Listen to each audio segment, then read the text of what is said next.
आता बघूया टॉप 9 मोठ्या राजकीय बातम्या।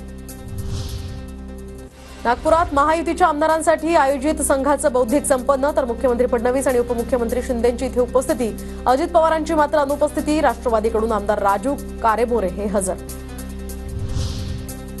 संघाशी लहानपणापासूनचं नातं, माझी संघाच्या शाखेतूनच सुरुवात झाली। संघाच्या बौद्धिक नंतर एकनाथ शिंदेंची प्रतिक्रिया, तर संघ परिवार आणि शिवसेनेचे विचार एकसारखे असंही वक्तव्य। संघ आणि संघ परिवार यांच्याशी जे नातं आहे माझं ते लहानपणापासूनच आहे। मी पूर्वी संघाच्या शाखेमधूनच माझी सुरुवात झाली।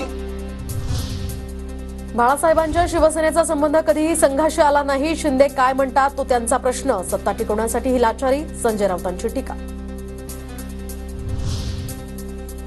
मित्रपक्ष म्हणून आम्हाला संघाच्या बौद्धिकचं निमंत्रण, मात्र आमची विचारधारा वेगळी असल्यामुळे आम्ही गेलो नाहीत। अमोल मिटकरींकडून स्पष्ट, आम्ही बौद्धिकाला गेलो असतो तर आभाड नाचले असते, मिटकरींचं वक्तव्य।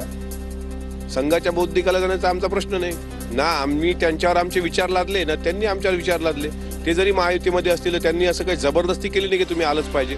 प्रत्येकाला निमंत्रण देणं त्यांचं काम आहे, पण शेवटी जायचं की ना जायचं हे आमचं काम आहे। 2029ला स्वबळावर जाण्यासाठी भाजप सुरुवात करत असेल, मित्रपक्षांचं मतपरिवर्तन करण्याचा भाजपचा विचार असावा। संघाच्या बौद्धिकासाठी शिंदे, अजितदादा यांना दिलेल्या निमंत्रणावर रोहित पवारांची टीका।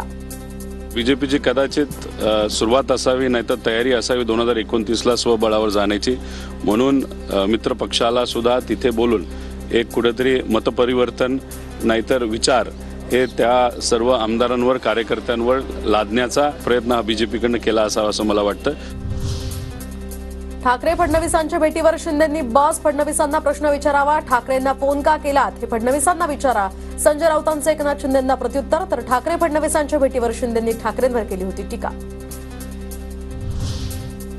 फडणवीस आणि मला अटक करणार होते, टोकाची भूमिका घेणारेच आता फडणवीसांना जाऊन भेटले। उपमुख्यमंत्री शिंदेंचा ठाकरेंवर पुन्हा निशाणा।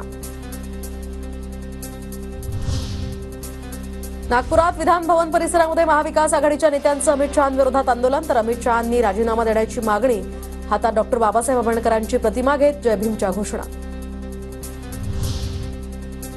माफी मागून उपयोग नाही, ते माफीही मागणार नाहीत, शहांनी राजीनामा द्यावा। रामदास आठवले, चंद्राबाबू नायडू, नितीश कुमार, चिराग पासवान यांना हे मान्य आहे का, आदित्य ठाकरेंचा सवाल।